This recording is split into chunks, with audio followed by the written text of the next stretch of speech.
asked me to go through the beginning part, the preface part. So I will just read about the preface a little bit now. Then we will try to understand why this Bhakti Rasamrita Sindhu or Nectar of Devotion, why it is so important in our life, in our devotional life, and how we should aspire to utilize the text in our day-to-day life to enhance our bhakti. Prabhu, is it okay? The sound is okay? Yeah, good morning. Please go. Okay. So let's read about it.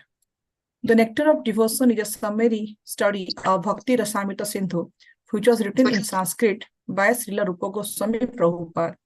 He was the chief of the 6 Goswamis, who were the direct disciples of Lord Chaitanya Mahaprabhu.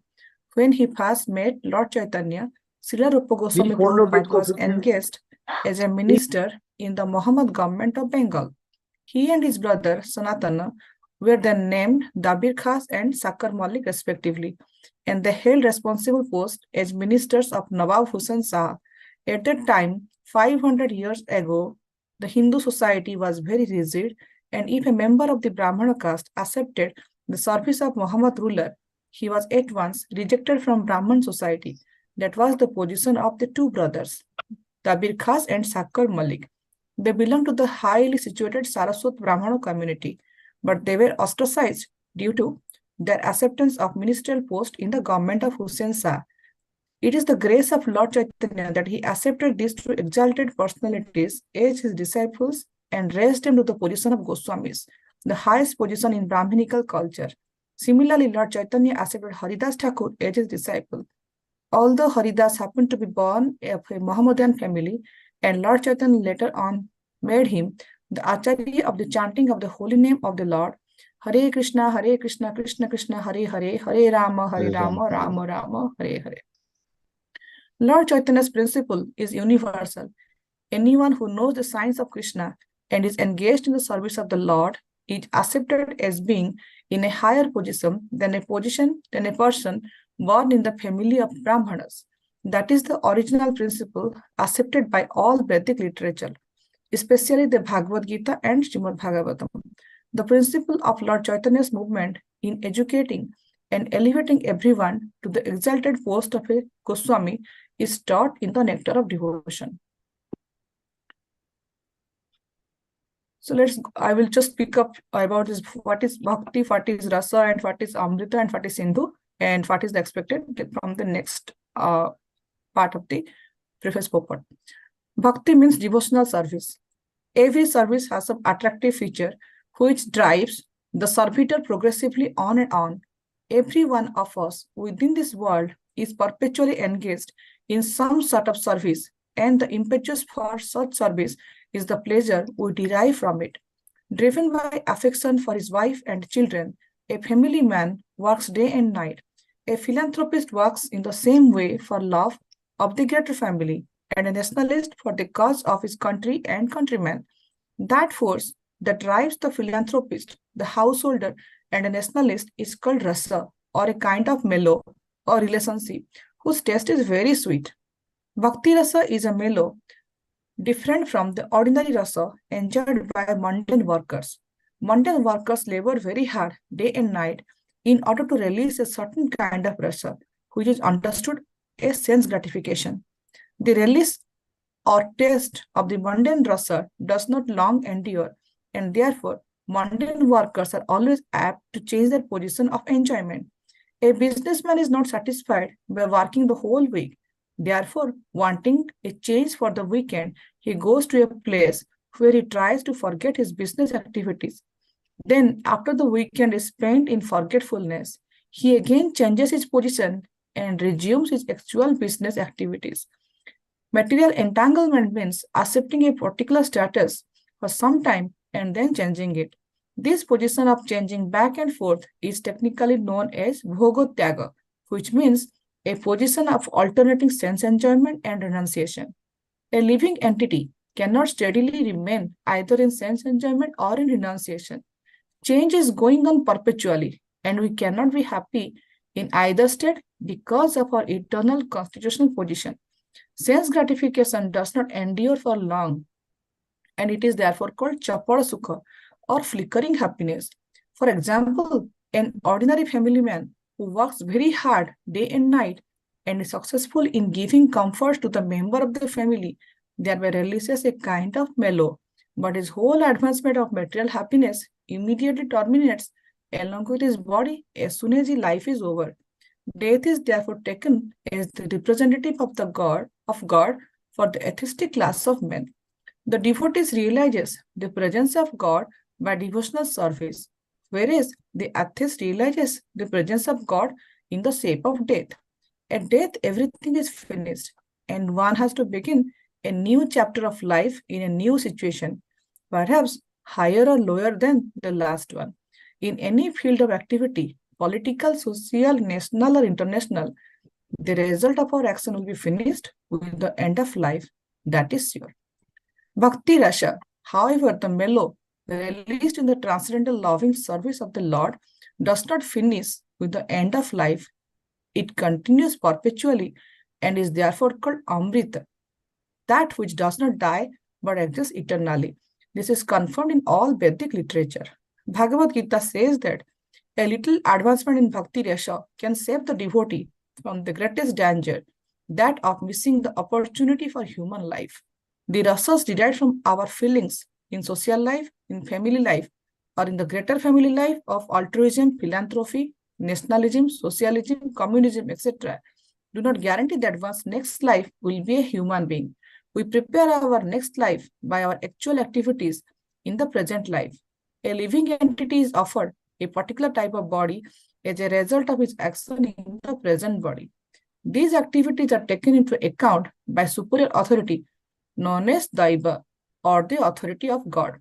This Daiva is explained in the Bhagavad Gita is the prime cause of everything, and in Srimad Bhagavatam it is stated that a man takes his next body by Daiva Nitrana, which means by the supervision of the authority of the Supreme. In an ordinary sense, Daiva is explained as destiny. Daiva supervision gives us a body selected from 84 million forms. The choice does not depend on our selection, but is awarded to us according to our destiny. If our body at present is engaged in the activities of Krishna consciousness, then it is guaranteed that we will have at least a human body in our next life. A human being engaged in Krishna consciousness, even if unable to complete the course of Bhakti Yoga, takes birth in the highest division of human society so that he can automatically further his advancement in Krishna consciousness. Therefore, all bona fide activities in Krishna consciousness are Amrita or permanent.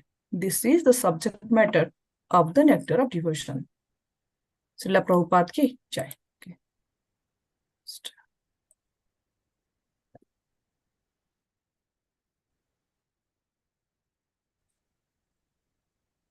ओम अज्ञानतिमिरन्धस्य ज्ञानाञ्जनाशलाकय चक्षुर्मृतं येन तस्मै श्रीगुरवे नमः। श्रीचैतन्यमनोभीष्टं स्थापितं येन भूतले स्वयं रूपं कदा मह्यं ददाति स्वपदान्तिकं।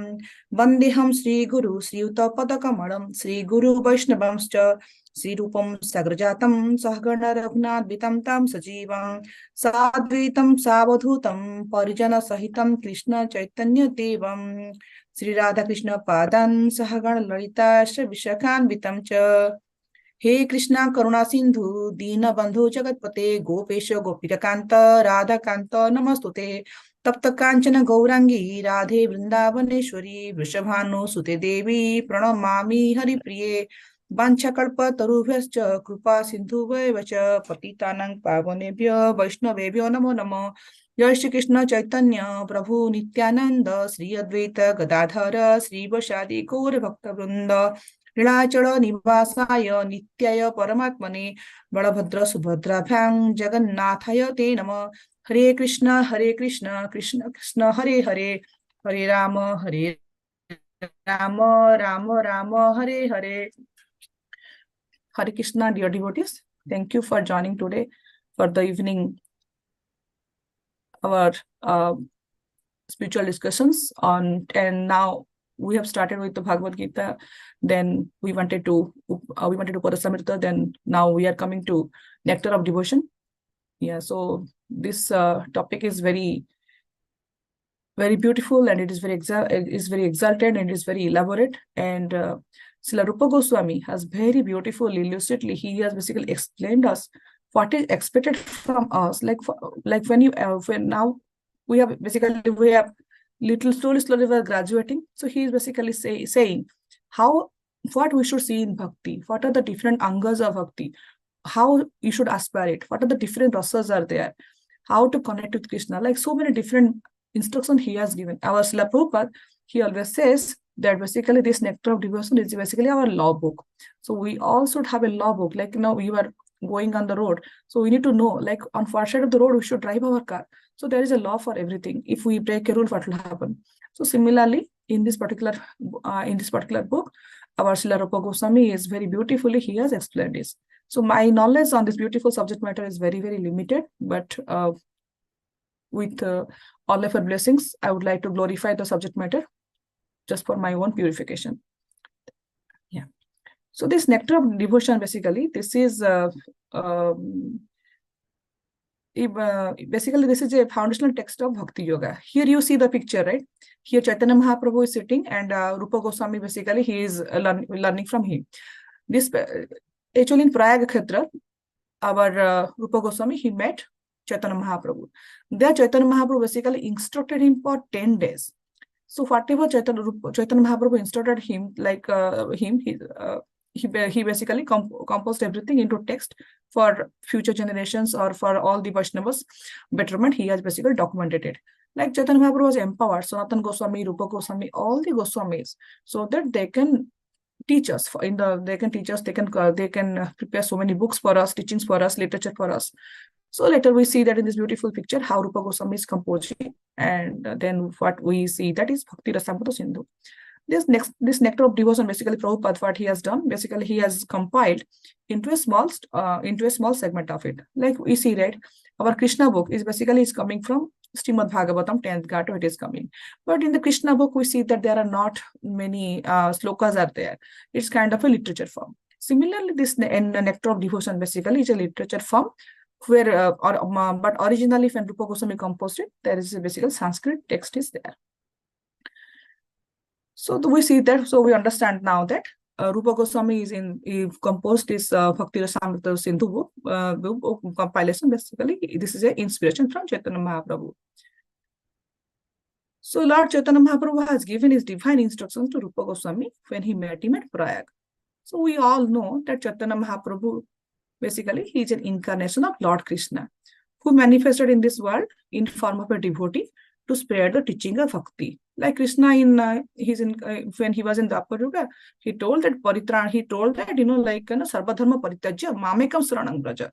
Krishna told Mamekam Saranam Braja, but how to do Saranam, how to surrender, how to do bhakti, Krishna did not tell. So then Krishna came a Chaitanya Mahaprabhu to explain this to us by the process of chanting, and that's why he moved all around to spread the holy name. So Chaitanya Mahaprabhu has personally spread the holy name, and he has personally empowered some of his devotees and disciples and associates to assist him in spreading the bhakti. So Sanatana Goswami, Rupa Goswami are one of them. So we know that whenever Lord descends, he descends for multiple regions. So what are the regions? The regions are basically Paritranaya Sadhuna, Vinasaya Chadrutkritam, Dharma Samsthapanarthaya, Sambhavami Yuge Yuge. So there are three reasons, basically, Lord, basically, he descends. What are the three reasons? To deliver the pious, to annihilate the miscreants, as well as to establish the principle of religion. I advent myself millennium after millennium. So we see that in Krishna's incarnation, Krishna appeared. So he killed so many monsters. Like Trinavarta is there, Bakasura was there, Dhanukasura is there, Aristasura is there. Then later on, Kamsa is there. So many monsters he killed. Then what happened? Then in Kurukshetra war, he took help from Arjuna and Bhima. Basically, he was assisting him to kill all the Kaurava Senas. Like all the 100 brothers, we see that Krishna did not kill any of them. Krishna basically he was basically charioteer. He did the menial service over there, but they were killed all. Like our entire Kurukshetra, you see all the miscreants are annihilated by mostly by the Pandavas. Then we see Jarasandha case also. It was by Bhima. So basically, Krishna empowered here our Pandavas to carry out his mission and to establish the Yuga Dharma. Similarly, we see in the Rama incarnation also, Rama also killed Ravan. Like so many, and Varaha, he also killed Hiranyaksha. Then our Narsingh Bhagwan also, he also killed Hiranyakashipu, and he rescued basically Prahlad Maharaj, because Prahlad Maharaj is pious. So here, similarly, we see here that Chaitanya Mahaprabhu also, he came also to establish the Dharma. That is the Yuga Dharma, basically, he established. But in this particular incarnation of Chaitanya Mahaprabhu, he did not kill anybody, not a single demon he has killed. So any incarnation we see that Paritrana Sadhunam Vinasaya Chadrushtitam. But here in this incarnation, Chaitanya Mahaprabhu, he has not killed anybody. So we see in the Jagai Madai pastime, we see that when Jagai Madai is going to attack Nityananda Prabhu and the blood is coming out, Lord Chaitanya Mahaprabhu becomes so angry, and he was basically proceeding towards Jagai. That time Nityananda Prabhu is getting him and saying, no, Chaitanya Mahaprabhu, in this incarnation, you did not come for that purpose. You came just to give, Krishna Prem to everybody. He just reminding him. So basically, in this incarnation, Chaitanya Mahaprabhu, basically, he has transformed the demoniac mentality or minds of people instead of killing them. He has established basically the Dharma by spreading the love of Dharma, love for the Supreme Person of Godhead. That is Bhagavan Krishna. And to love Supreme Person of Godhead basically is the Paradharma. So in Srimad Bhagavatam, in the first canto, in the second chapter, in the 6th verse, it says that Sabai Pungsa Paradharma Yato Bhaktir Adhakshaje Ahetuki Apratihata Yayatma Supradishati. So basically it says that Yato Bhaktir Adhakshaje. Basically that is the Paradharma. Para means the highest. That is the highest occupation of each and every human being is basically to attain the loving devotional transcendental service to the transcendental Lord. So Chaitanya Mahaprabhu basically, he has come to establish the Yuga Dharma by spreading the love for holy name. So he's spreading the seed of devotional love in our heart by encouraging us to call out Krishna's name. He has asked us to, wherever you go, Jare Thako, Dare Thako, Bolo Krishna Padesh. You chant Harinam all the time. So Chaitanya Mahaprabhu has also come to this material plot for 3 things. Same thing, Paritranaya Sadhunam, he has also come. But how he is doing? He is not killing anybody. But he is doing this in the form of a devotee, not as a Supreme Lord. So basically what he is doing, he is basically giving the seed of love and devotion to the devotees. And for that, who is assisting him? He taking assistance from his disciples or associates, like all the Sada Goswamis, like Rupa Goswami, Sanatana Goswami, then later on Namacharya Haridas Thakur also joins. In Odisha, then Ramananda Rai joins. Swaru Damatar is there, his personal associate. So there are various devotees of Chaitanya Mahaprabhu who assisted him in this mission of spreading bhakti. As a part of spreading bhakti, Chaitanya Mahaprabhu has empowered basically his dear devotee Rupa Goswami and Sanatana Goswami to write manuals or books on bhakti. So one of the important texts written by Rupa Goswami under supervision of Chaitanya Mahaprabhu is Nectar of Devotion or Bhakti Rasamrita Sindhu.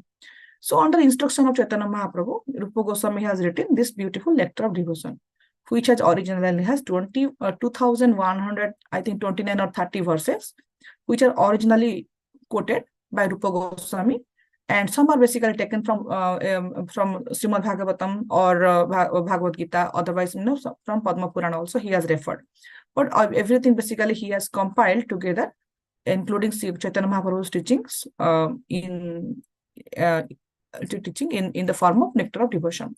So basically Chaitanya Mahaprabhu, he met in the Dasaswamedha Ghat at Prayag. When he was visiting, he met. So for 10 days they sat down and Chaitanya Mahaprabhu instructed him. So this beautiful picture you are seeing is the Ganga Arati is going on here. So this is basically Dasaswamedha Ghat. Here basically Chaitanya Mahaprabhu has met him. So we see that there are 3 forms of bhakti. Has 3 forms. One is sambandha, then there is basically avidheya, then there is the next one is the prayojana.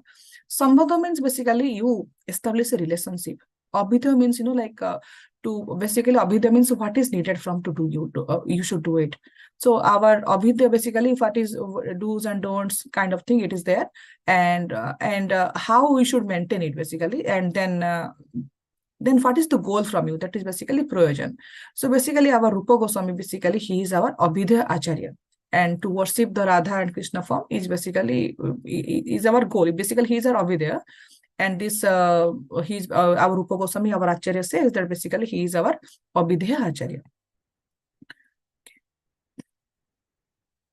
Let's go to the next slide. Yeah. Let's talk a little bit about bhakti and then the rasa. So what is bhakti? Bhakti basically means devotional service to Krishna. Later on in this Bhakti Rasamrita Sindhu, our Rupa Goswami has very detail basically he is describing what is bhakti and who can perform bhakti and what is the level of bhakti. Basically he is describing in detail. So here later on he is then let's go to the rasa part. So bhakti, we know that to do a devotional service to Lord Krishna. And to then rasa, what is rasa basically? Rasa basically means juice. So contextually it means it's basically mellow. So if we see that there's a mango is there. So mango has, how will you release a mango? By eating it. So when you eat a mango, what we eat? Basically we take the juice out of it. We take that juice basically is rasa. Like we say amras, right? Mango, summertime we eat mangoes. So if the mango doesn't have any juice, that mango is not a mango. Like if it's a dry, hard mango, nobody likes it. Similarly, orange, we say it's a juicy orange. So basically that rasa basically is the juice out of it. So we can compare the fruit to the relationship. Like there is a relationship between a mother and child, student and a teacher, then a pet and a master, or a servant and master, or a disciple and a teacher, brother and sister. In any relationship, what exactly you release, that is basically rasa. So we see that in this whatever relationship we see that, right? In this relationship, basically one experience either happiness or unhappiness. That experience of happiness is basically rasa. Basically, whatever we experience with another person in a relationship is basically rasa. Like when a mother feeds the child, mother gets an happiness. That whatever mother is getting out of it, right? That is basically a rasa. Like when a child comes from school, he runs and comes and hugs his mother. So what he's enjoying out of this action, basically, that is called the rasa or the mellow. So we can example, there are 5 rasas are there. Like in this mother and student child case, we see that is a Vatsalya rasa. So similarly, this is kind of this is basically rasa we're talking about. So here we see that there are few matajis are sitting down and chit-chatting with each other. Like we see in the village pond, right? The matajis sit down and just talk, all kind of talks, mundane talk. Passerby, somebody will be going, they'll be talking about him. So basically they get enjoyment out of that. Like here we see that this youth, basically, they're sitting down, chit-chatting, and they're having some cocktail party kind of thing. So they are also enjoying. So they are also, this is also one type of rasa is there. Then so these 2 rasas are at a material platform. Okay, then let's go to the next one. Yeah. So then the other rasa is basically where you see that Srila Prabhupada, other rasa we see that Srila Prabhupada is giving a little cookie to a devotee kid. So we see that this kind of rasa, this particular picture, we see that this is at a spiritual platform. So like when in this material platform, whatever we saw that, right? That kind of happiness we get, right? That is kind of a temporary kind of happiness. That is kind of a mundane rasa. This is also rasa, but this is mundane. This is not permanent. What kind of happiness we'll get by the distress of someone? Like this matajis are talking, right? So somebody will be crossing, and in passerby, they started will talk about the other person. So here also this group of kids, like they're hanging out and they talk unnecessary things. They think that yes, this is their happiness. But this kind of happiness, basically, whatever they're experiencing, after some time, basically they get tired. Sometimes we see that in the youth, basically in the young generation, or once like they are drunk, basically all the anartha start, then like the problem starts. So this kind of rasas basically are temporary, and this is basically, since it is a material platform, mundane platform, this doesn't give us a complete happiness. Now, when basically this particular picture, we see that this is basically we can see that at the spiritual level. The spiritual level is kind of a permanent, long time kind of thing. So when we talk about Krishna, or when we hang out with the devotees, or when we take Mahaprasadam, when we go to Dham, we get some kind of bliss within our heart. Those kind of bliss basically is at a spiritual level, and that is basically permanent. So when we taste something while associating with Krishna's service, that bliss has no end. Like now, we recently had Govardhan Puja. Before that, we have Janmashtami. Before that, we had Ratha Yatra, right? So every Ratha Yatra, we try to do more and more nicer. We try to distribute more prasadam. We try to preach more. In Janmashtami, we try to do more and more services. So this bliss has no end. Like at the age of, if we take an example of Srila Prabhupada, when he was a child, he was doing Ratha Yatra. When small kid, he was enjoying it. And when he became older, at the age of 65, when he is coming to United States, he is doing the first time Ratha Yatra in the United States. Like every year he is attending. So the bliss that we are getting out of this devotional service, that is actually more than what we get from the karma, jnana, and moksha. So by practicing karma and jnana also, we also get some kind of happiness we get. But more than that happiness, basically, we get when we practice bhakti. So at the material level, whatever we get in the basically in the spiritual level, when we get the happiness, that is basically more than that. So we just now discussed that. So bhakti rasa basically is the spiritual level. It is permanent. So sometimes we say that yes, this material, yogis are basically, Ashtanga yogis are doing so many sadhanas. They are going to try to merge in the Brahma Jyoti. They are also going to get bliss. But when we are doing devotional service at the bhakti, basically we try to serve Krishna. When we serve Krishna, we get more and more happiness. That happiness basically is more than that of like merging with Brahma Jyoti also. So from the karma, jnana, and moksha, whatever happiness we get more happiness from bhakti. Then let's talk a little bit about this mundane rasa at the material level, which Prabhupada has very, very beautifully he has explained in the purport here. So this mundane rasa at the material level can be divided into two parts. The one is the bhogatyaga and the other is the chapada sukha. So let's see what is bhogatyaga. Bhogatyaga means like the basically the person basically he oscillates between bhoga and tyaga. Like we all have seen this simple pendulum kind of thing. Like earlier days, there was a pendulum clock was there. The clock will be going left side to the right side all the way. So it oscillates. So basically, in this bhogatyaga means a person basically oscillates between enjoyment and renunciation. So what is, let's take a deep look into that. Suppose initially when we come to United States, like when we all came to United States, pizza was very new to us. So when we started eating pizza, first day we started eating, yes, pizza is very good. We ordered few extra toppings and we ate. 1 day, 2 day, 3 day, 4 day we eat. After 5th day, we are getting bored of pizza. We don't want it.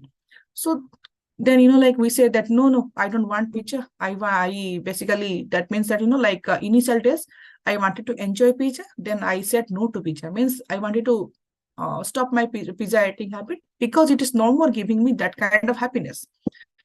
So then that phase is called describing, Prabhupada is describing here is the renunciating kind of thing. Like initially phase you enjoy, you bhogo it, and then next phase is you next after 5 days you don't like it. Basically you are renunciating it. You are doing it tyaga basically. So it is bhogo and tyaga. We see that both are unnatural for soul, and that's why soul oscillates between these two. So we see that initially a lot of excitement is there, and slowly the excitement reduces. There is definitely enjoyment is there. Some kind of enjoyment is there, but that enjoyment is not permanent enjoyment. So there is always, there is a attachment and detachment. Basically, a person he goes between this attachment and detachment, just like a simple pendulum clock. It goes from one extreme to the other extreme. Similarly, in this bhoga and tyaga rasa, basically, the common person he also goes from one extreme to the other extreme. So why it happens like that? Because we are spirit souls. So we are part and parcel of Krishna. And the soul basically is at a spiritual level. But the material pleasure, whatever we are trying to get, seek enjoyment basically, like that is unnatural to us.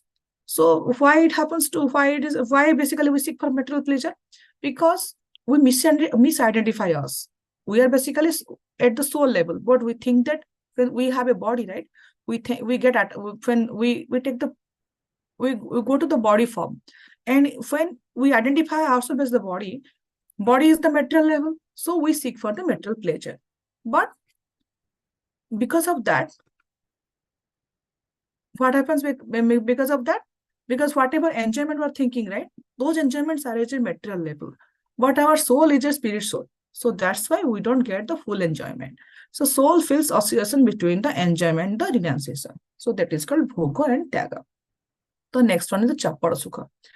Chapada sukha basically is a flickering happiness.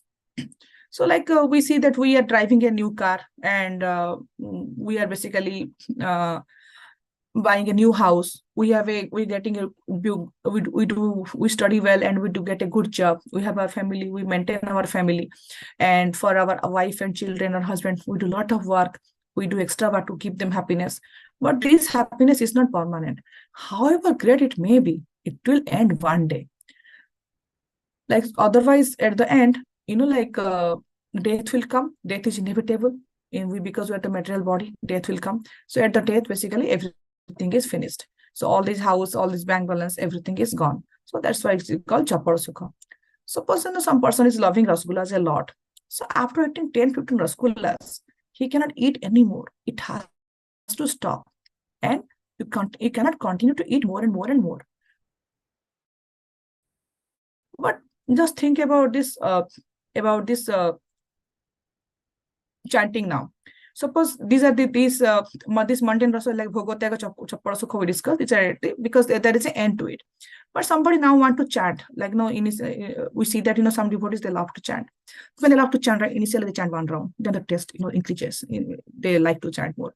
They go to 2 round, then 4 round, like that they go to 16 round. So we see that our Namacharya Haridas Thakur, he was doing 3 million holy names of Krishna. Basically, he was doing the whole day, he was chanting. 192 rounds he was chanting. So there is a no case of, like I'm getting bored of chanting. Like we discussed, right? After eating pizza and rasgulla for 10 days, we get bored out of it. But talking about Harina or celebrating anything about Krishna, we don't get bored. Like we get a ruchi for it, we develop that ruchi for it, we associate with devotees, and our soul basically, like hankers to have more and more. So that's why we see that our this bhakti rasa or is at the spiritual level, and basically it is permanent, and we should we should train us in such a way that the bhakti rasa basically we should enjoy it, and following the footsteps of all the acharyas, basically we should release it more and more. So now this we see that what are the types of rasas actually? So there are 5 types of rasas. Later on in this book, it will be discussed. There is a Santa rasa. This is a neutrality. Like then there is a Dasya rasa. This is servitorship. Then there is a Sakhya rasa. This is a friendship. Then it is Vatsalya rasa. That is the parenthood. And the last one is the basically Madhurya rasa or the Sringar rasa. It's basically the conjugal love. So devotees in any of these mellows, basically they can basically have established a relationship with Krishna. So now we discussed about the bhakti, we discussed about the rasa. Then next one is the amrit part. So amrit basically it means nectar, which can make somebody basically a person basically deathless. Like we see this Samudra Manthan past time amrit came out.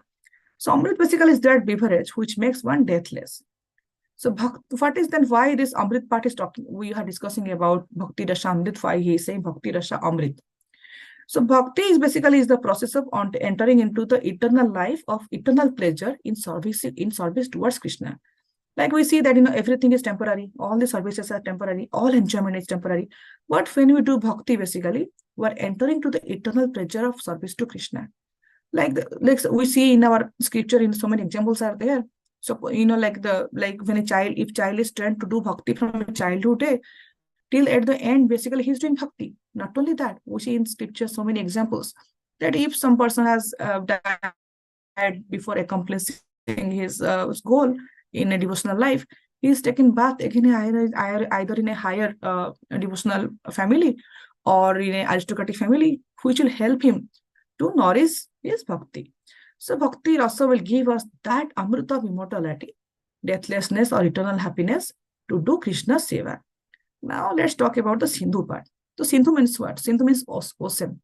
Like we see that ocean is very wide. It's very vast. It is spreading from this corner to that corner. Our eye cannot catch it, and we cannot measure the depth also. Similarly, this bhakti basically is very expansible, and it is very deep inside also. The instructions are very deep. So, and the way our Rupa Goswami is describing also, it is also very he is also a very very logically and very expanding way. He has also described it. So that's why it is basically basically Sindhu. And another thing also in Prabhupada here is mentioning here it is about also love also. So when we are in this material world, the basic thing for us is also love. Every living entity has two things, either to love or to be loved. So we see that when a pet is going on the road, like a dog is going, a master is holding it. The master, like person has a love to the dog. Mother has a love to the son or daughter. Student and teacher also, there is some relationship. So anything we see, there is a relationship is there. There is a love is there. But the ultimate definition of love we see with Krishna, because Krishna himself is declaring that I am your forever well-wisher. In Bhagavad Gita, he says that Suhrudam Sarva Bhutana, means I am the well-wisher of everybody, every living entity. So we need to, so in this Bhakti Rasamrita Sindhu, basically, Srila Rupa Goswami is telling us that yes, Krishna is our eternal friend, eternal well-wisher, and we should acknowledge that friend. We should understand that yes, my friend is there for me, my eternal friend is there for me. I should love my friend. What will happen when we love Krishna? Because Krishna is always there to love us, and when we love Krishna, basically, that love is a permanent love. And when we know that like Krishna basically is everybody's friend, when we love Krishna, right, automatically we love each and every eternal entity also we will love. So automatically when we love, then there will be harmony also. And yeah, so that is about this Bhakti Rasamrita Sindhu. Now, and why we should read Bhakti Rasamrita Sindhu? So we see that like since like we are part and parcel of Krishna, and to love Krishna is also our right also. But the love is basically within us. So through Bhakti Rasamrita Sindhu and through the help of Acharyas and through Sikhya Guru, Dikhya Guru, basically the love is awakened. So how the love is awakened, we can take a common example, here. So now the snow season is coming. We see that windshield is there, right? So in the car when we're driving, right, in the early morning. So basically what happens in the summertime, either some leaves will come or a fall time, or in the winter time, basically snow will be there. So when the snow is basically in front of our windshield, we cannot drive the car. So what do we do? Basically we run the wiper and clean the glass, then only we can drive. So similarly, then everything becomes very clearly visible to us. We can see the sun is coming, you can see the people are walking on the road, so there is no accident. So similarly, this Bhakti Rasamrita Sindhu basically what it does. So there are so many anarthas basically are covering. There are so many material attachments basically are covering our spiritual hankering or spiritual interest. So with everybody's aspiration to do well, aspiration to get a good house, like dharma, artha, kama, moksha, we say that everybody has those kind of attractions are there. So with all these attractions of material contamination, basically we cannot see things clearly. We cannot see Krishna clearly. That love within our heart is basically dormant. It is not getting awakened. So in this beautiful book of Bhakti Rasamrita Sindhu, Srila Rupa Goswami is trying to awaken that love within us. So very systematically, very in a logical way, he is basically describing all the angas of bhakti, all the 64 items, all the principles, what we should do, and what are the different rasas are there, how to attend these rasas, everything he is basically describing. So our Srila Prabhupada, he always says that, that basically this is a law book and we all should aspire to read it. All the devotees basically who are following the path of bhakti, they should understand this nectar of devotion. So which will basically increase our faith on our bhakti, and it will also help us to establish a connection, a permanent connection of all of us with Krishna. So with this, I would like to end today's discussion. Any other thoughts or any comments, maybe we can share now. Thank you so much. Srila Prabhupada ki jai. Hari Bol.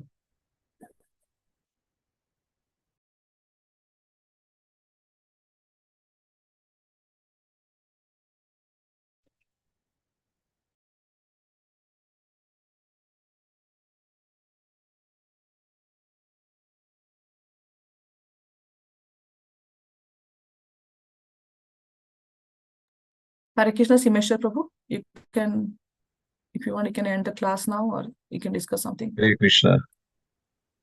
Thank you so much, Mataji.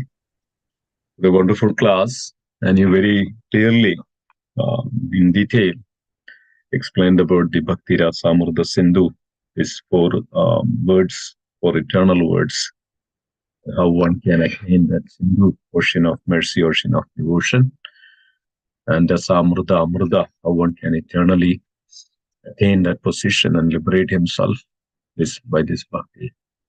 It's a preface, and it is the prelude.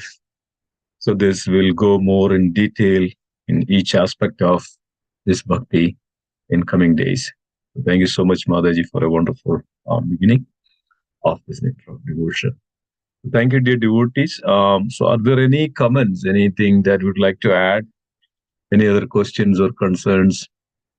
Please go ahead. Any reflections you have? I'm sure that most of you have some of the past experience of hearing nectar of devotion or some classes.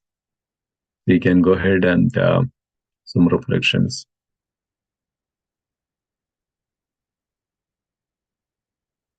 Any other comments? Anybody would like to add?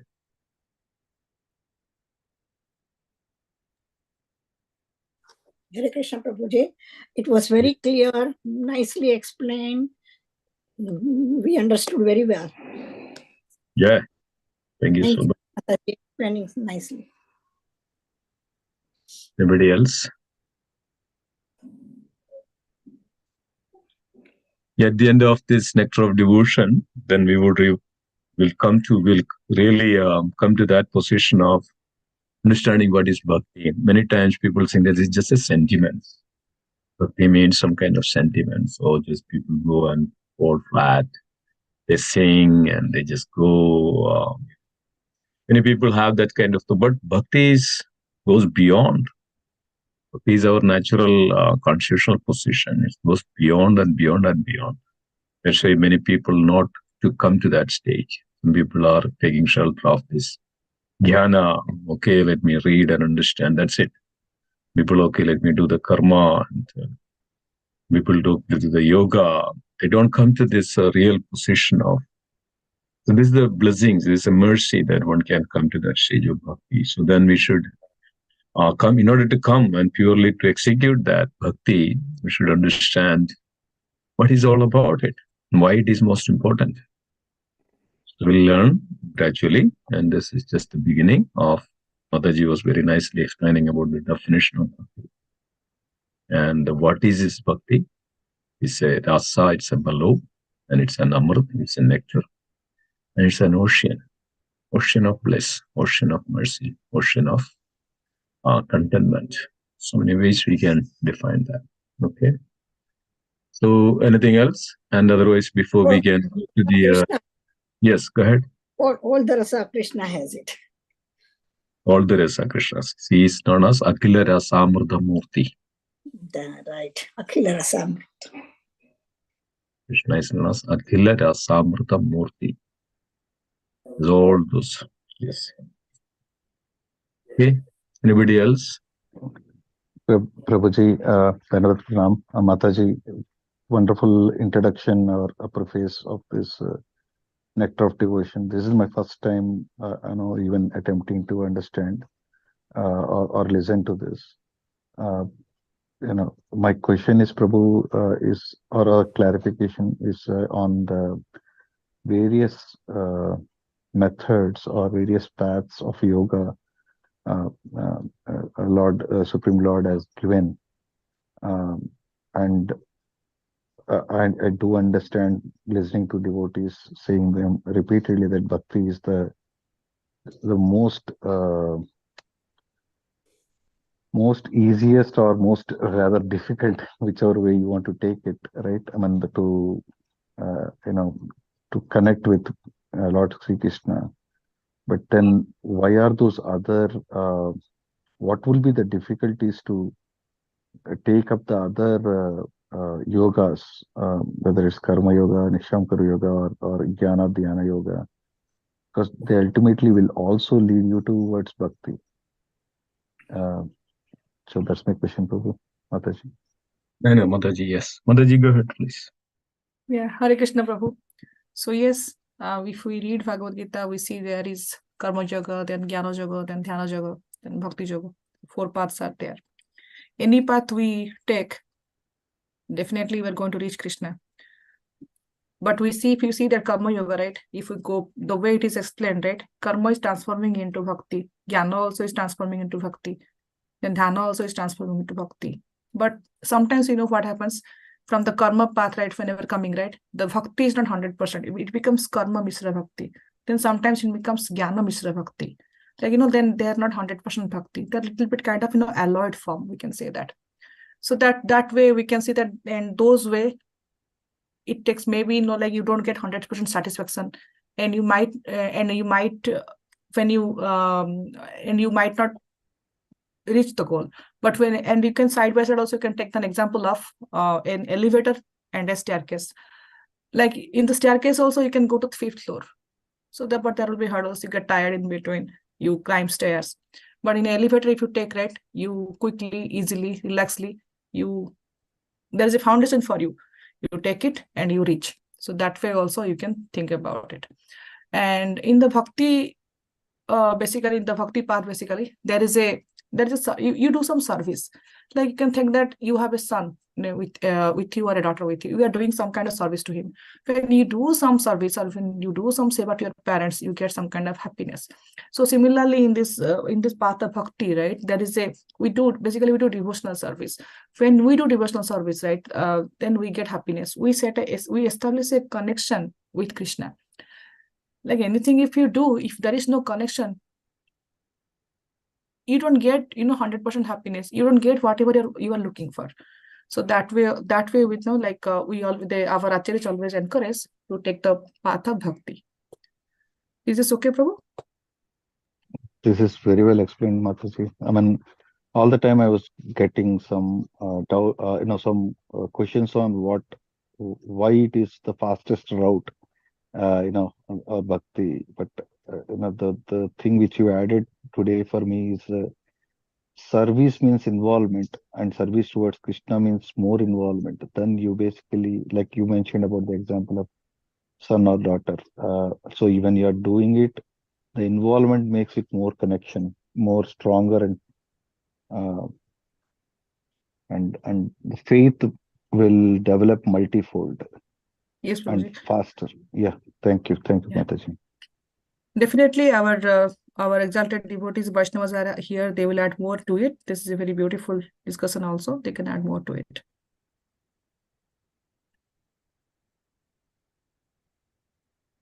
Yes, Jay, Mataji, yes, you very well explained. And especially in Bhagavad Gita, Krishna says in the 6th chapter, like for a yoga, yes, it connects to Krishna, but the process is very severe and very troublesome. Krishna was mentioning that one should go to forest in a secluded place, should completely observe celibacy, sit on a yoga, the kusha grass, little upper, and he should observe very regulated and should not eat too much, should not sleep too much, not too little, not too much. So many ways that regulations are mentioned that if one has to reach to that stage of self-realization. That's a yogi's position. Like a jnani. Jnani is, Krishna mentioned that Bahunam Janmana Mande Jnanavan. It takes life, millions of lifetimes that jnani, and then it finally comes to that. So finally he has to come to that stage of bhakti, then only he can attain Krishna.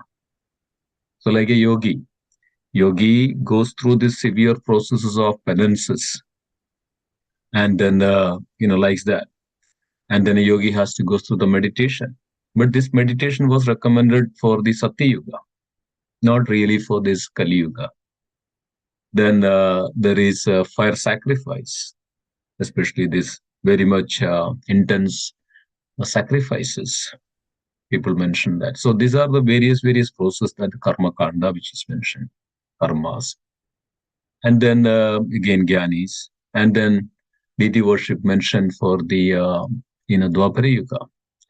But in this age of bhakti, that's Sri Rupa Goswami put this together, combined together, bring everybody to that stage of bhakti, so that the process is very simple. And even Chaitanya Mahaprabhu simplified this, so that even if in this age of Kali, one takes up this bhakti process, and especially chanting of the holy name, they can easily attain Krishna.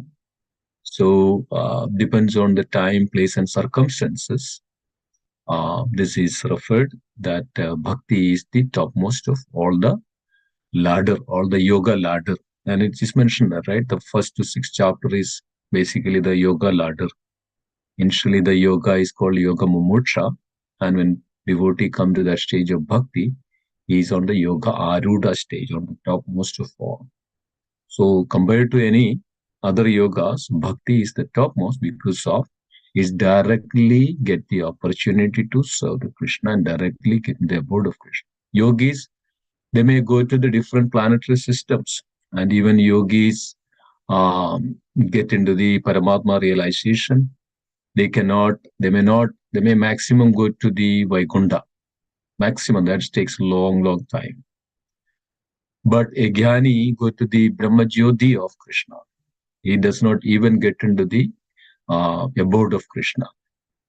But other than a bhakti yogi, he can get the entrance to the Supreme Lord because he has a mood of service. He has a mellows, and he developed that, and he is always completely purified, and he has an opportunity to go to the abode directly and serve Krishna directly. So he is practicing here that bhakti. That's what is bhakti entirely meant for.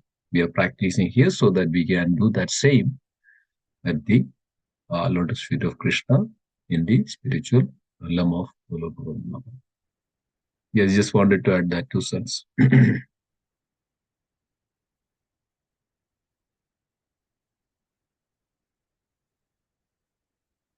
Okay, was it clear, Prabhu? Yes, Prabhu. Yes, Prabhu. Thank you. Hare Krishna. Anything else? Anybody else?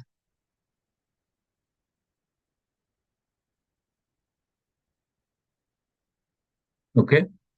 So if there are no other comments, let's go to our next section of Damodara Ashtagam. And, tomorrow is Ekadashi, and tomorrow the Bhishma Panchak starts. So let's few more days, maybe 6 more days or 5 more days. Let's intensify our devotion to the Krishna and focus more, put our body, mind, and words just to absorb in Krishna. Yeah, that's the purpose of this.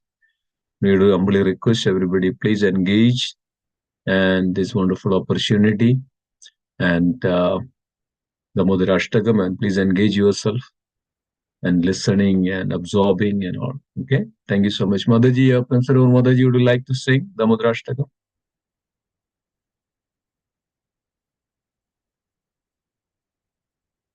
Mataji, are you there?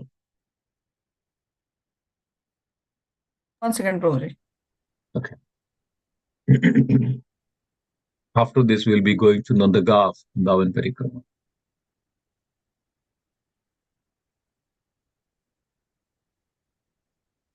नमामीश्वरं सच्चिदानन्दरूपं लसत्कुण्डलं गोकुले व्रजमानम् नमामीश्वरं सच्चिदानन्दरूपं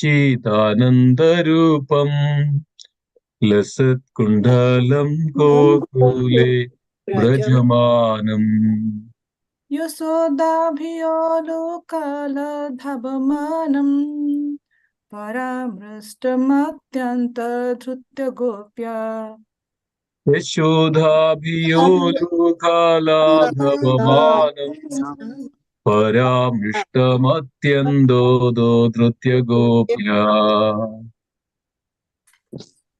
रुदन्तं मुहुनेत्रयुग्मं मृजान्तम् करं भुजयुग्मेन सातङ्कनेत्रम् ऋतन्दं मुहुर्नेत्रयुग्मं मृचन्दम् कराम्बुजयुग्मेन सादन्तनेत्रम् मुहुश्वासकम्पत्रिरेखाङ्ककण्ठ स्थितग्रीवं दामोदरं भक्तिबद्धम् मुहुश्वासकम्बात्रिरेकङ्गकन्दा निदग्रीवं दामोदरं भक्तिबद्धम् इति दृक्सुलीलाभिरानन्दकुन्दे स्वघर्षं निमज्जान्तम् अक्षपायन्तम् इति त्रिक्सुलीलाभिरानन्दकुण्डे सुघोषं निमज्जन्तम् आख्यापयन्तम् तदीये सीता जिष्णु भक्तिर्जितत्वम् पुनः प्रेमतस्तं सतवृत्ति वन्दे तदीये श्रीदास्नेषु भक्तिर्जितत्वम् पुनः प्रेमतस्तं सदा वृत्तिवन्दे वरं देवामुक्ष्यं न मोक्षबधिं वा न चान्यं प्रणेहं वरेष्वदपीह वरं देवमोक्षं न मोक्षं वदिं वा न चान्यं वृणेऽहं वरिसदपीह इदं ते वपुर्नाथ गोपालबालम् सदा मे मनस्यभिराष्ट्रं किम् अनैः इदं देवगुरुनाथ गोपालबालम् सदा मे मनस्याभिराष्ट्रं किमन्ये इदं ते मुखं भोजमत्यन्तनिलयव्रतं कुन्तलैः स्निग्धरक्तश्च कुप्य इदं ते मुखाम्भोजम् अत्यन्तनीले कृतं कुण्डले स्निग्धारक्तश्च गोप्या मुहुश्चुम्बितं बिम्बारक्ताधरं मे मनस्याभिराष्ट्रं मलं लक्ष्यलभैः मुहुश्चुम्बिदं बिम्बारक्ताधरं मे मनस्याविराष्ट्रं बालं लक्षलाभे नमो देव दामोदरन्त विष्णु प्रसीदो प्रभो दुःखजलाभिमग्नम् नमो देवदामोदरानन्द विष्णु प्रसीद प्रभो दुःखजलाभिमग्नम् कृपादृष्टिवृष्ट्यतिदिनं बतानो ग्रहणे समामज्ञमिति यक्षीदृश्य कृपादृष्टिवृष्यादिदिनं वदानो गृहाणि क्षमामस्नं निदक्षिदृश्या कुबेरात्मजो बद्धमृते वयाद्वत् त्वया मच्चित्तो भक्ति भजो कृतौ च कुबेरात्मजो बद्धमुदैव यद्वा त्वया मोचितौ भक्ति भजो कृतौ च तथा प्रेम भक्तिं स्वकामे प्रयाच्छ न मोक्षे ग्रहो मेऽस्ति दामोदरेह तदा प्रेम भक्तिं सुखमे प्रयच्छ नमो श्रीगृहोमेष्टि दामोदरेहा नमस्ते स्तुदाम्ने स्फुरदीप्तिधाम्ने त्वदीय उदरार्थ विश्वस्य धाम्ने नमस्ते सुधाम्ने स्फुरदीप्तिधाम्ने त्वदीयोदरायाधा विश्वस्य धाम्ने नमो राधिकायै त्वदीय प्रियाय नमो नन्तलीलाय देवाय तुभ्यम् नमो राधिकायै त्वदीयप्रियाय नमो नन्दलीलाय देवाय तुभ्यम् हरे कृष्ण कृष्ण हरे कृष्ण कृष्ण कृष्ण हरे हरे हरे राम राम राम हरे हरे हरे कृष्ण हरे Krishna Krishna Krishna Hare Hare Hare Ram Ram Ram Hare Hare Shri Radha Damodar ji, Damodar की जय please read the translation one by one.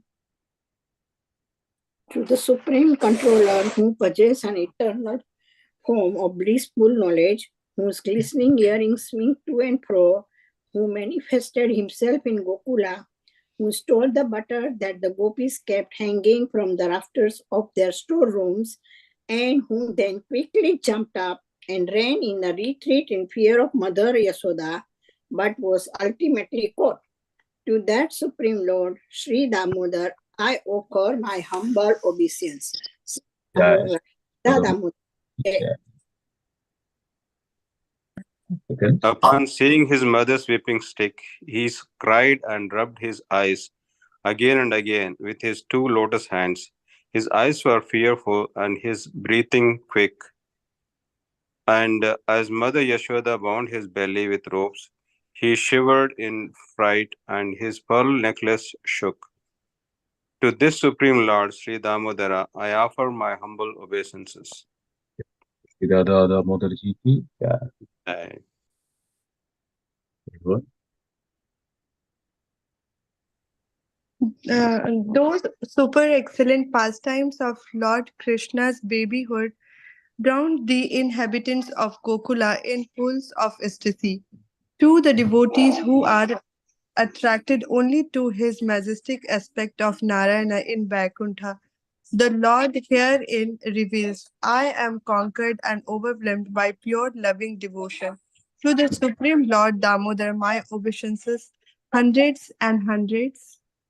Prabhuji, can you just put hundreds and hundreds of times? Sri Jai. Damodar ji ki jai. Fourth one. O Lord, although you are able to give all kinds of benedictions, I do not pray to you for liberation, nor eternal life in Vaikuntha, nor any other boon. My only prayer is that your childhood pastimes may constantly appear in my mind. O Lord, I do not even want to know your features of Paramatma. I simply wish that your childhood pastimes may ever be enacted in my mind. Jai Shri Radha Damodar ki. Fifth one.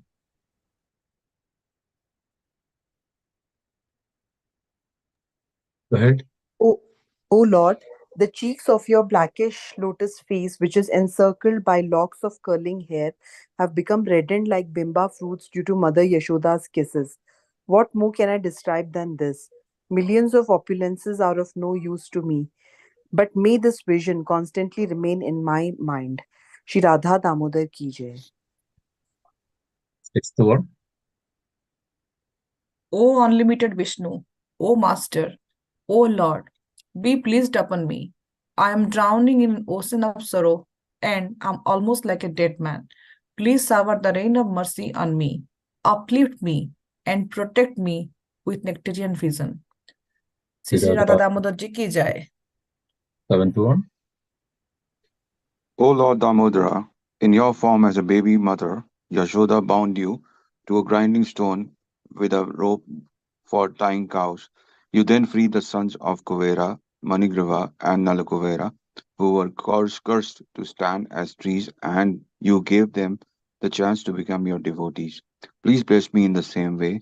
I have no desire for liberation into your effulgence. Shri Shri Radha Damodar Ji ki jai. O Lord, the entire universe was created by Lord Brahma, who was born from your abdomen, which was bound with a rope by Mother Jashoda. To this rope I offer my humble obeisances.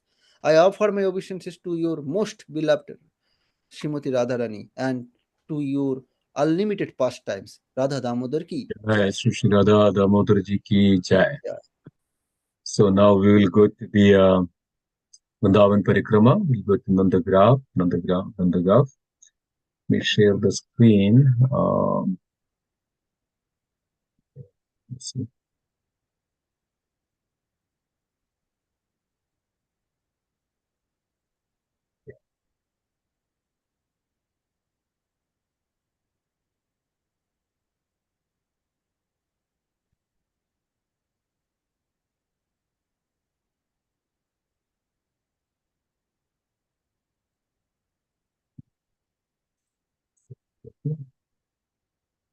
Mandal.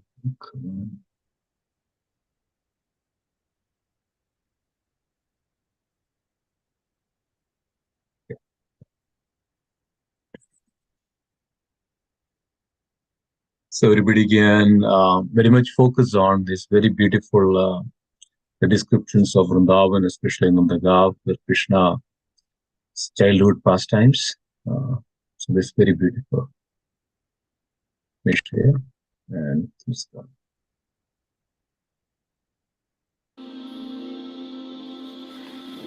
We enter the outskirts of Nandagram and turn right toward the Shringa Braha temple.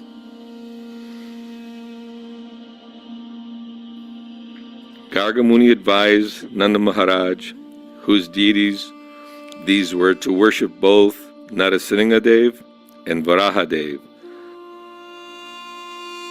Because of the disturbances the demons were regularly creating in Gokul, Narasringadev's outreached arms and broad smile inspire the devotees to take full shelter of his lotus feet.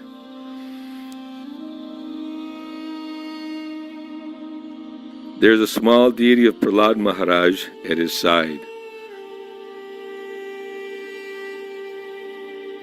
To the left of Narasringadev stands Varahadev.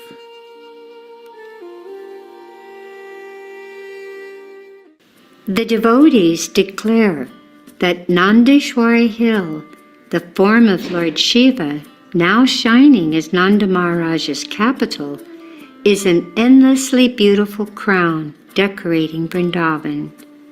On its eastern, northern, and southern sides, people free from all unhappiness reside. On its summit is Nanda Maharaj's palace, which the Puranas describe as existing since ancient times. When Nanda Maharaj and his community settled in Nandagram, Krishna was 6 years and 8 months old. He remained at Nandagram until he was 10 years and 7 months old, after which he left for Mathura.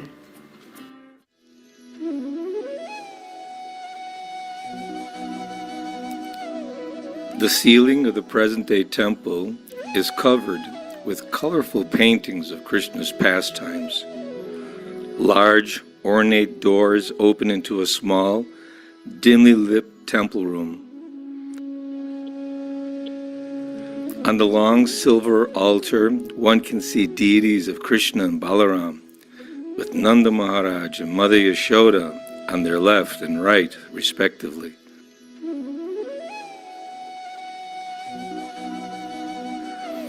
To the left of Mother Yashoda is a fairly large deity, a Srimati Radharani.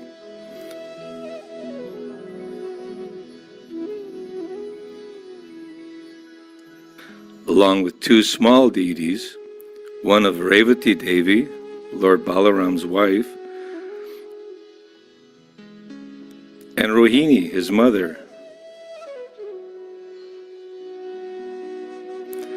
To the right of Nanda Maharaj are two deities of Krishna's coward friends, said to be Sridham and Madhu Mangal.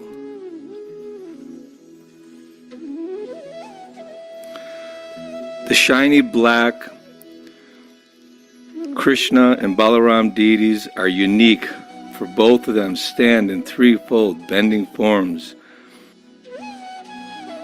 and each is playing a flute. Three of these deities, namely Nanda Maharaj, Mother Yashoda, and Krishna, were previously hidden in a cave on Nandishwar Hill.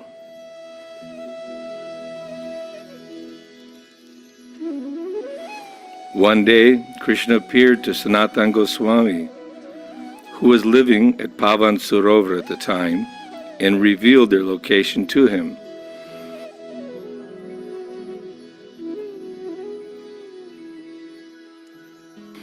The Goswami unearthed the deities and built them a temple on top of this hill.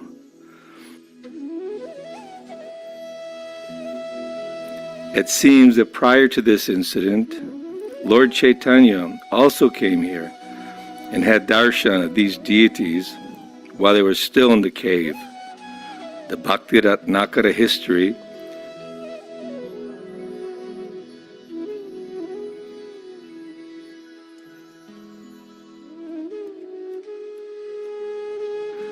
tells that Sri Chaitanya Mahaprabhu came here and entered the cave to see these deities with bright eyes. He saw Nanda Maharaj and Yashoda Mai.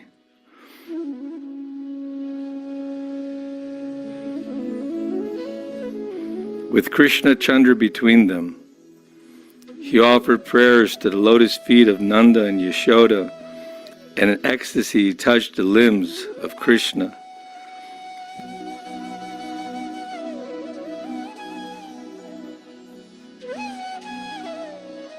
Then he danced and chanted in ecstatic love.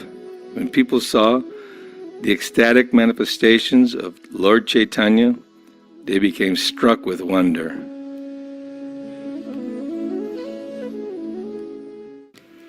The Nandishwara Mahadev temple is in the palace courtyard. The linga here is said to have been installed by Brajanab, and the pujaris worship him with Krishna's remnants. Lord Shiva once came to Nanda Maharaj's palace to take darshan of baby Krishna. Mother Yashoda, however, thought his ash-covered body would frighten her child, so she didn't allow him to enter. Lord Shiva became despondent and went away to meditate beneath a tree. Krishna then began to cry, and despite the gopis' attempts to cheer him, he wouldn't stop crying. Thinking the cause of her son's unhappiness was the visitor Mother Yashoda had offended by turning away, the neighbors advised her to call him back. The gopis went out to search for Lord Shiva, and when they found him sitting under a tree, they invited him back to the palace. As soon as Lord Shiva was allowed to see his lord, baby Krishna stopped crying, and he began to giggle happily. Mother Yashoda felt greatly relieved. She asked Lord Shiva how she could repay him. Mahadev begged her permission to be allowed to take darshan of his beloved Lord from time to time, and to be given the remnants of his food and bathing water. Following in Lord Shiva's footsteps, we too take a few drops of Charnamrita and some Mahaprasad, praying to remain eternal recipients of the Lord's mercy. Finally, the day almost over, we climb onto the roof of the building that surrounds the temple and watch the monkeys for some time. With the sun now high above our heads, we contemplate the scenic view and enjoy the gentle breeze blowing over Nandagram.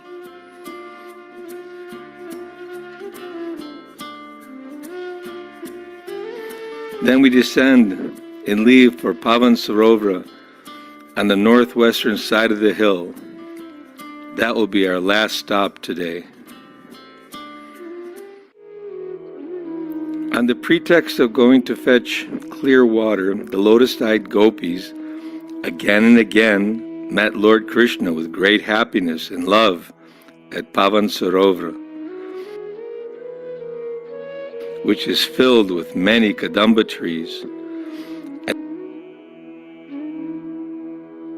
and the pleasant humming of bees.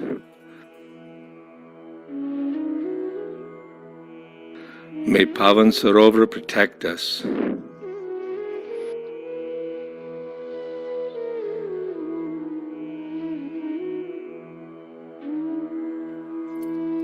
The Bhajan Kutir of Srila Sanatana Goswami and the Pushpa Samadhi of Srila Kinchana Krishnadas Babaji Maharaj, Srila Prabhupada's godbrother, are also here. The Bhakti Ratnakara mentions that when Raghava Pandit and his two companions came to Pavan Sarovar,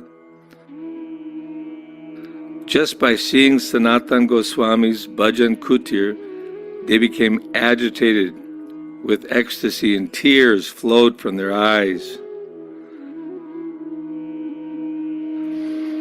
When the Goswamis resided here in seclusion, he was always absorbed in ecstatic love and made no endeavor to collect food.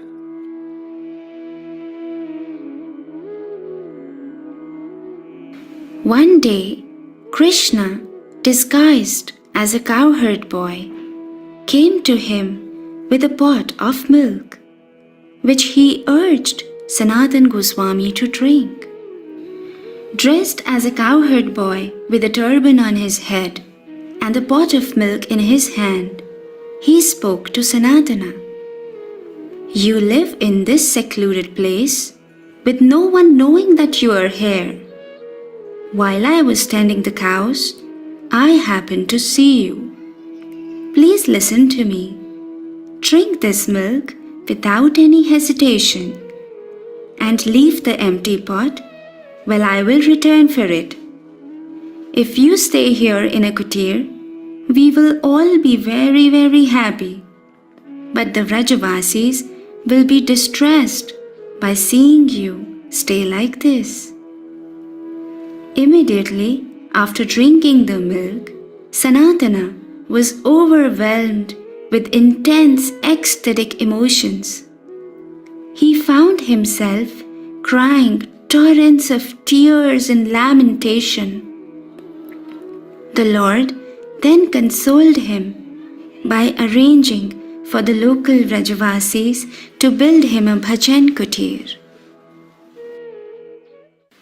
One can also visit Vrindakund on the western side and about a kilometer from Nandishwara Hill. This is where Srimati Vrindadevi contemplates how she will arrange the divine couple's daily pastimes.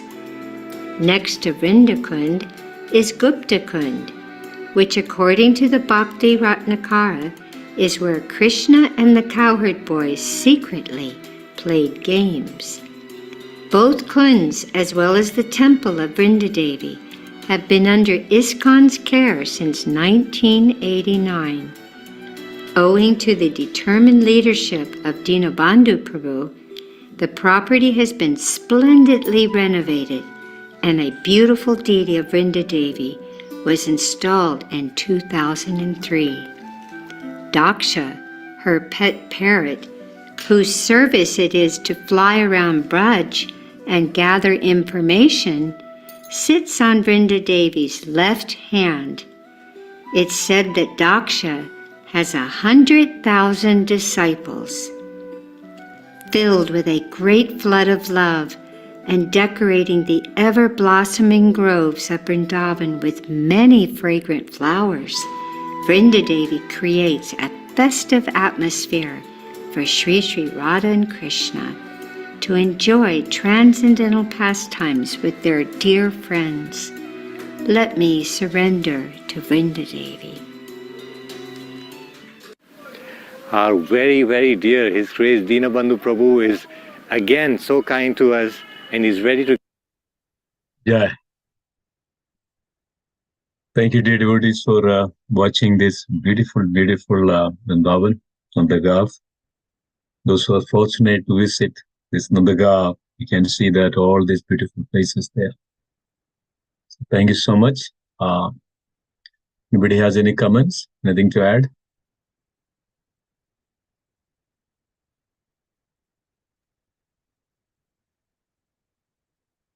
Thank you, Prabhuji, giving me this opportunity to watch this beautiful video. We love it. When are you leaving to Vrindavan? Sunday. This Sunday. Oh, this coming Sunday. That's 26th. That's the day Kartik ends. Yep. So, I think in India it is Monday. India it is Monday, 27th. Yes, correct. So Sunday is the last day to fast, right? He is to fast over here, yes, in US, yes. Okay, wonderful. Anybody else? Okay. Yeah. Okay. Thank you so much, dear devotees, for joining. And we will see whether we'll have a class. Tomorrow we'll not have a class because of Thanksgiving, and we would humbly request everybody, please join with your family. Also, we have program at the temple. We have a Kirtan program at the temple, can Ekadashi Kirtan as well. And if those who are free can join, those who can join the temple. Also, tomorrow is a very auspicious day of Ekadashi, which is known as Udhana Ekadashi, as I was mentioning in the beginning. This is the day Lord wakes up from the slumber of sleep, or it's a transcendental sleep. And so that's where the Bhishma Panchaka also starts. Bhishma Dev, the Supreme Lord, advised Bhishma Dev to fast before leaving this body, and we know that the Bhishma Panchak, the Supreme Lord, and the Yudhishthira and the Pandavas and great sages, even Vasishtha Muni was there, even Asida was there, Devala was there, Lord Parashurama was there, just to see this. And Bhishma Dev was fasting on these 5 days and leaving the body, just looking at Bhishma, Supreme Lord. So this is the 5 days. Bhishma Dev even fasted on the death arrows of the bed, arrow bed of the death bed. So it's mentioned that Supreme Lord mentioned this to the Bhishma Dev, as well as those who are fasting, especially on these last 5 days of Kartik, can attain the same destiny of Bhishma Devs, attain the Supreme Lord. So it's very powerful. And those who are not fasted yet, but you think that you can fast on these last 5 days of Kartik, you can attain all the benefits of the Kartik, the entire month, one who is fasting on this Kartik. That was auspicious, this 5 days of Bhishma Panchak. So that is known as Bhishma Panchak. Bhishma took this fasting on the arrow bed. You can imagine that how much suffering it is, but still Bhishma took the fasting. So thank you so much. As mentioned that we'll see Friday whether we can keep the class. I'm sure. See that if devotees are available. Last week also we have very less attendees, so we'll see that whether we can keep. Otherwise, so we'll also have a Kartik Purnima program on Sunday at the temple. So that's the last day. So one who was fasting and they can break the fast on that Sunday, join the temple and participate in this beautiful Kartik Purnima program. So then also we'll continue this Nectar of Devotion class starting on Monday with more details of this. Okay, thank you so much. And we'll also have book distribution code now. Before that, anybody has anything to add? Any other logistic questions? Hare Krishna, Prabhuji. Hare This Krishna. is Ravdas. So fasting, what kind of fasting we should do, Prabhuji? So just Nirjal or like 5 days? No, What? not specifically Nirjal. Intense fasting in the sense that maybe you may be eating nowadays maybe 3 times a day. Maybe you can reduce that to 2 times or 1 time. Okay. Extra chanting. Extra chanting means, okay, take that vow that I would finish. Sometimes people kind of, okay, some days good chanting, some days bad chanting. So these days we can see that, okay, I would be chanting, setting chanting very purely, and I would completely focus on Krishna. No other like watching YouTubes or mundane things or news or something like that. Rather, we can always meditate and read Srimad Bhagavatam and this beautiful pastimes of Bhishma Dev in the first canto. It is there, passing away Bhishma Dev, and it's very beautiful. And Srila Prabhupada gives that a beautiful purport on this passing away Bhishma Dev in the Srimad Bhagavatam, and also meditate on the pastimes of the Supreme Lord in the Kartik. And the last day of Kartik is Tulasi Shalagram Vivah and all these beautiful, beautiful pastimes.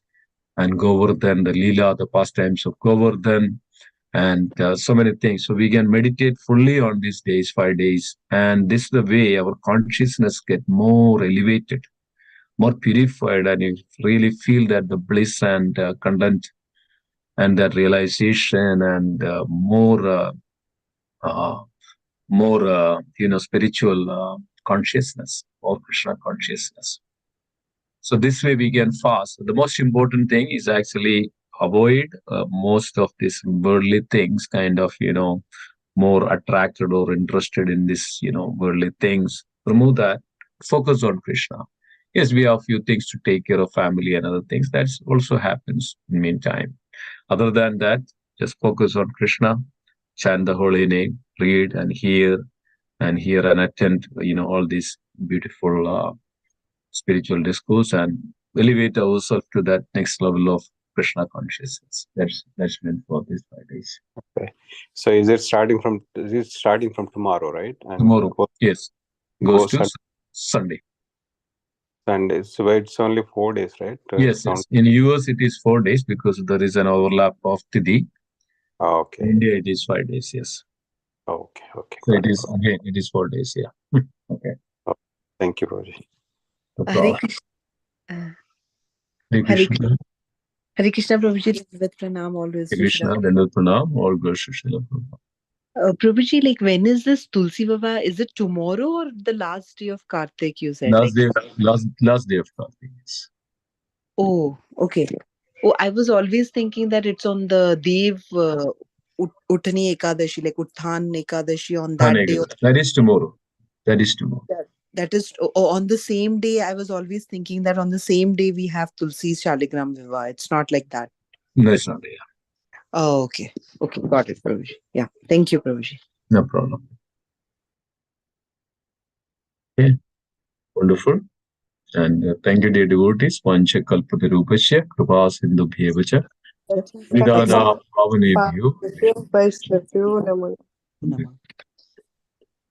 Nectar of Bhakti Samartha Sindhu ki jai, Srila Rupa Goswami ki jai, Nanda Gav ki jai, Shyama Sundar ji ki jai, Shri Radha Damodar ji ki jai, Ananda Kodi Vaishnava ki jai.